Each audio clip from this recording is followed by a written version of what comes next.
The type of softener that I'm using is Springwell's MMV1. This is their 2-in-1 whole house water filtration plus softener combo system. They have a step-by-step guide that allows a DIYer like myself to practically install this system themselves with a little bit of research and willpower. However, when it comes to the plumbing side of their installation guides, I would exercise extreme caution because every person's plumbing situation and manifold system will likely be very different from the next.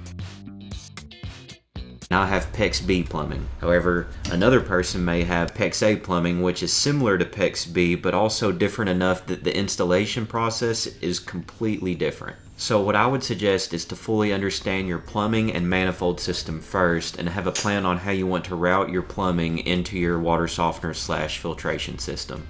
Once you fully understand your plumbing and manifold system, make sure the dimensions of your room are going to be big enough to hold your water softener and your brine tank. Something to also not forget is to make sure that power is going to be easily accessible. Things may be a little out of whack in this video because I edited out all of my mistakes and unnecessary comments to truly make this a no-nonsense installation guide.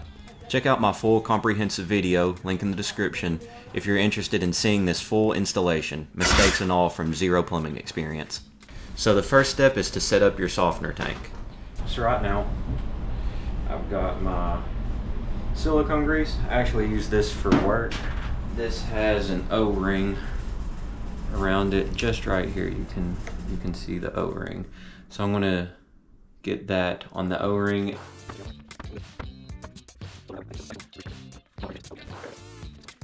There should be a cap, a blue cap here on top. So I just took that out. Now we just push this on right through the center. Righty tighty. And they say to just go hand taut with this. So I'm going to do a pretty beefy hand taut. That should be fun. So the location that you see is where we ended up mounting my pre-filter on a 12x1 panel board with 1x1 sticking out from the stud to ensure that the lag bolts wouldn't go into my drywall and potentially damage any of my water lines. The next step is to turn off the hot water tank at the breaker.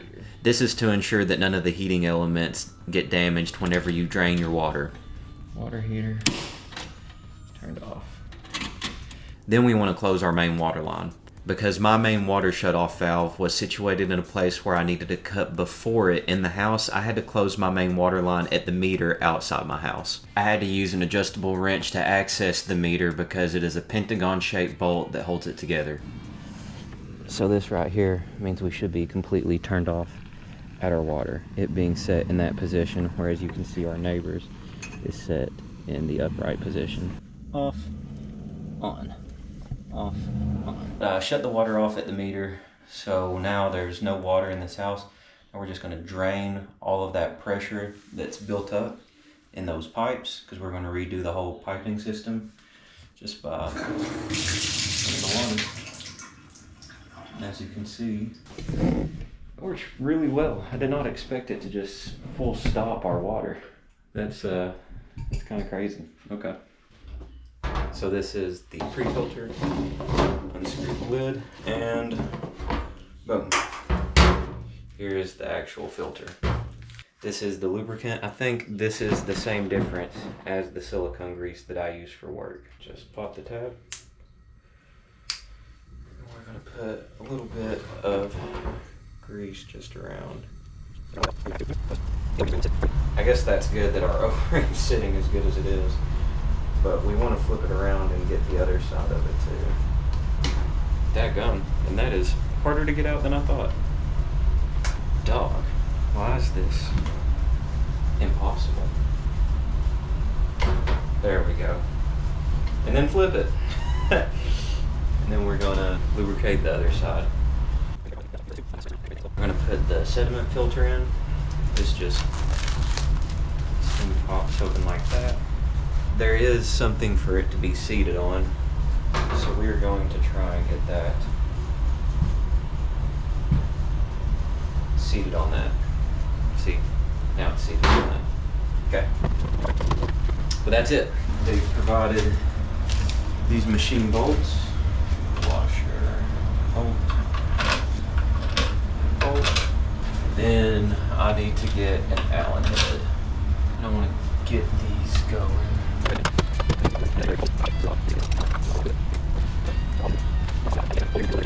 They do give you this spanner wrench. Good. So now is when the fun begins. We're gonna start cutting. Make sure to have a 5-gallon bucket around or a towel to keep from making a mess. There was a lot of water in that. Generally speaking, leading up to this point, we've all had the same steps until we've reached plumbing. Now is when you need to really understand what plumbing systems you have, what you want to use, and how you want to go about it. For my case in particular, since I had PexB plumbing, I needed to use the pinch clamp tool and pinch clamps. There's the first one. So I'm thinking right here will be my main shutoff valve. The issue with the clamps is they got to sit right on the groove. And with ball joints, you can see the groove right there in the middle isn't like a plastic fitting. Where these plastic fittings, all you do is just put the tube up to it and then you're right on that groove. You got these Pro pinch clamps. They've got the notch already on them, so you can see when I put it on there, it'll already have the notch. Specifically for the ball valves, that's what we use the Pro pinch clamps for. The pinch clamp tool can be hard to use sometimes, especially in areas where you can't get the proper leverage. Woo! You do it. And there's my main shutoff, my new main shutoff. Next, we install the bypass on the tank. So that's where these guys come into play. Probably will put some plumber's tape on this, and I'll put some silicone grease on these O-rings.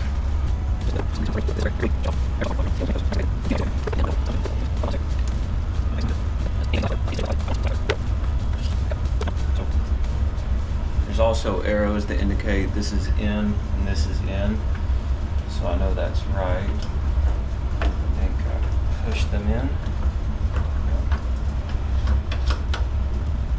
This bypass valve, if something is wrong with this tank for whatever reason, then we can shut these off like how they are. This is actually on. Water's going through the tank. It's got them shut off. I'm sure hand tight is just fine, especially with the plumber's tape. I see again, there is an O-ring around that, and I'll do the same exact steps. It's very important to understand the in and out on the tank, because if you have the out going in where the in should be, or the in going in where the out should be, this can mess up your entire carbon media system and completely ruin whatever system you're using, whether it's filtration or water softening. So what I learned about the plumber's tape is that you want to go a time and a half overlapping, and you really can't have too much plumber's tape. You're going to see me give a generous amount here.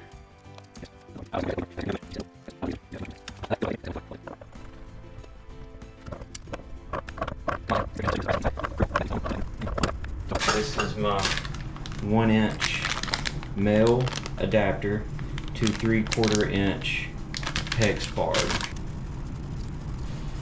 As you can see, I mean, I've lathered it up in that plumber's tape.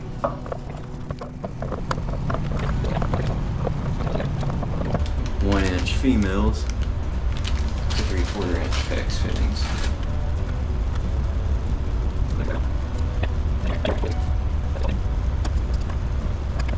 She told me you can't put enough of this stuff on there, and that was like music to my ears. That feels really good.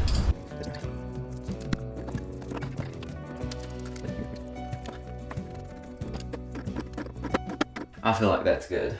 Now we figure out our plumbing. This is the side that goes in, and this is the side that goes out. There is the Pro clamp. Pinch clamp goes right here. I think we want to go here. I'm just guessing some lines are right there. Good as I could hope for. Okay. So that's it right there to the main end. I just need 1, 2, 3, 4, 5 crank rings. Make sure I get it in the most optimal spot.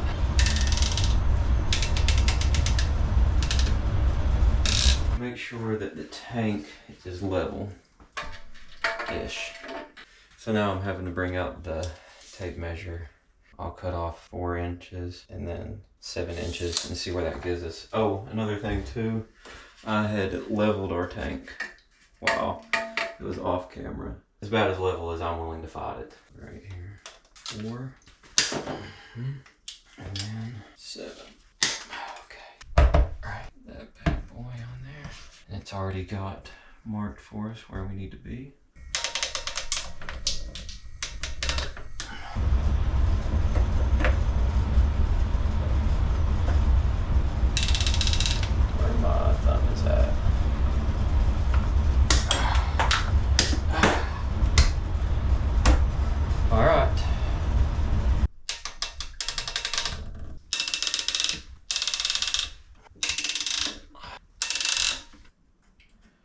Okay, about right where the "and" is here is roughly where I'm going to be cutting. Okay. Yeah, let's do 5 inches. Get that right there. This guy. Now, zoop, zoop, zoop, zoop.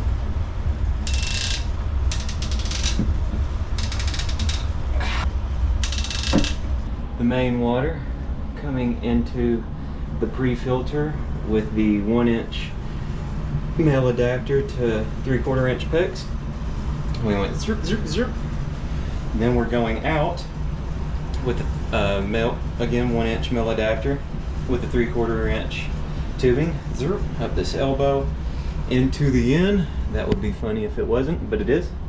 Into the end, not really funny, haha. And then going back out through this way into our water heater and into the house through this T-joint. This is the drain line. They provided this. I'm sure it would be easy to find still. This drain line right here, I cut it down to go into our drain, just this to go onto it and cinch down. Brine tank. Went from here. I ran it into the first hole on the brine tank here, and then pushed it in through this top.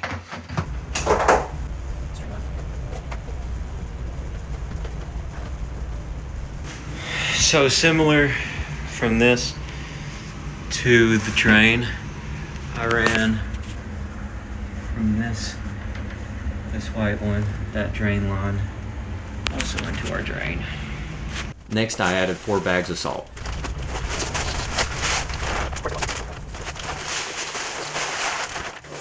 The last thing.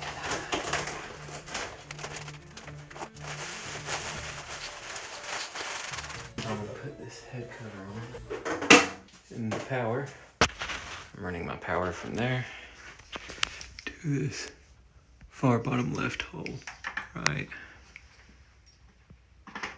there. And you can see that it is powered on. Now the real question is does it work? So let's find out.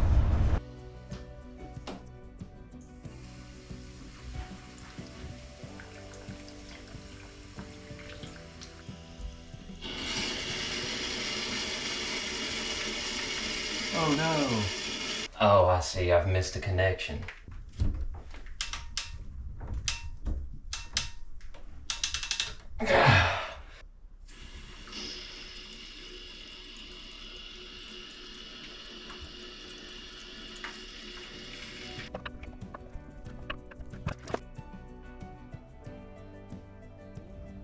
Okay, so it's coming in here, through here, bypass here, here, and cold water is running, which is good. Okay, now I'm just going to, I think that this goes.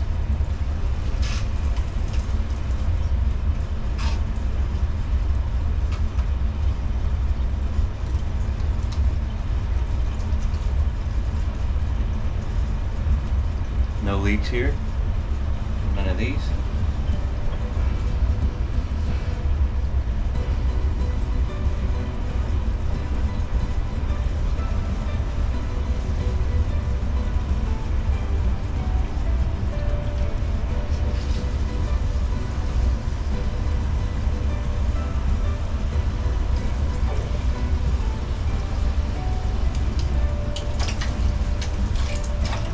Air. No leaks though. I think this is it, boys and gals. Nobody's watching but W's in the chat. Good. Very good. I just wanted to come on to say that I let the water run for 10 minutes. I've got it wide open right now on all the valves. I tested the outside spigots too. They're both running good pressure as well. I mean, look at that. There's no, everything is bone dry. All of our connections are bone dry. So all I need to do now is just a regen to let the brine tank fill up and set this right, and we'll have some clean water. And all in all, here is a picture of the whole system. Thanks for watching the video. Consider leaving a like, commenting, subscribing, and sharing if you've enjoyed this video or learned anything new. Again, check out my full comprehensive video of the installation of this system from zero plumbing experience to fill in some of those obvious gaps from this one. Or if you're interested in seeing how to test your water hardness and how this system tested, check out my water hardness test video. Again, thank y'all for all the support.